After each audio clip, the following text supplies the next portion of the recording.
নিও এ টঙ্কা যাই মদরে গাধেই পড়ো আজি যদি মদ পিপি তমে মরি যান্ত ସବୁଠୁ ବେଶୀ ଖୁସି ମୁଁ ହୁଅନ୍ତି।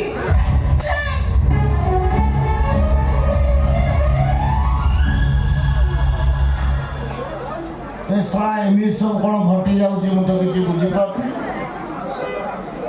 ଏଇଟା ବାସ୍ତବ ନା ନାଟକ ଚାଲିଛି? ବେଶୀ ଦେଲା ଇଏ ନେଇଗଲା, ଇଏ ପୁଣି ଫୋପାଡ଼ି ଦେଇଗଲା।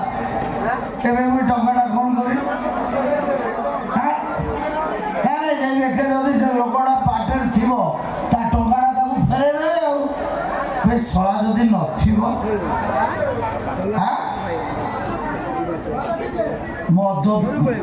ମଦ ଶସ୍ତା ପିଇଲେ ଏତ ପୁରା ଚାଲିଛି ପରିସ୍ଥିତି ନାହିଁ। ଆସ୍କା ପଟି ଯିବୁ ଏତେ ଟଙ୍କା ମତେ ବାହାରକୁ ଯିବାକୁ ପଡ଼ିବ ବଟା ବଣ୍ଡେଇ ପରିଷ୍କାର।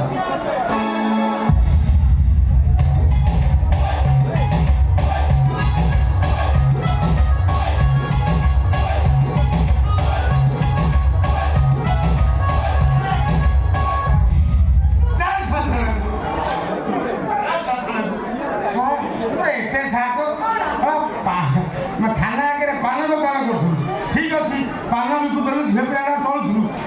ତୁ ଏତେ ଚାଲା କି ପାନ ଦୋକାନ ଭିତରେ ତୁ ଅପକାର ରଖିକି ବିକିବୁ, ଗଞ୍ଜେଇ ରଖିକି ବିକିବୁ। ତମେ ଏମିତି ରାଗୁଛ କ'ଣ ପାଇଁ ଯେ? ମୋର ଗରିବ ଝିଅଟା ଯଦି ଏପଟ ସେପଟ କରି କୋଉଠି 50 ଅଧିକ ରୋଜଗାର କରିଦେଲି ତମେ ଟିକେ ମତେ ସାହାଯ୍ୟ ହୁଅନ୍ତାନି। ଯେମିତି ମୁଁ ଲକ୍ଷେ ଟଙ୍କା ଗୋଟେ ଚୋରି କରିଛି ମତେ ଟାଣି ଟାଣି ଥାନାକୁ ନେଇ ଆସ। ତୋର ପାନ ଦୋକାନ ତ ପେଟ ନ ପୁରିଲା, ମତେ କହିଲୁ ନାନୀ ହଉଛନ୍ତି ହେଇ ନିର୍ମକା ନାନୀ, ତାଙ୍କ ସାଙ୍ଗେ କଷ୍ଟ କରି କରିଥାନ୍ତୁ, ପାଲା କରିଥାନ୍ତୁ, ଦି ପଇସା ଭଲ ପାଇଥାନ୍ତୁ। ଶଳା ଚୋରି ଅପରାଧ ବଡ଼ ଅପରାଧ କରୁଛୁ। ଶଳା ଦଫା କେତେ କେତେ ଲାଗିବ ଜାଣିଛୁ ନା? ଯୋଉମାନେ ଖାଉଛନ୍ତି ତାଙ୍କ ପାଇଁ ତ ଦଫା ଲାଗିବ। ନା ନା ତାଙ୍କ ପାଇଁ କେତେ ଭଲ ଲାଗିବ? ଇଏ କେମିତିଆ କଥା?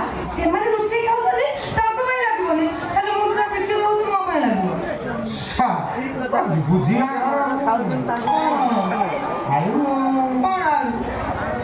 ଘର ମଦ ବିକୁଛନ୍ତି, ସେ ପ୍ରଥମେ ଲାଇସେନ୍ସ କରୁଛନ୍ତି।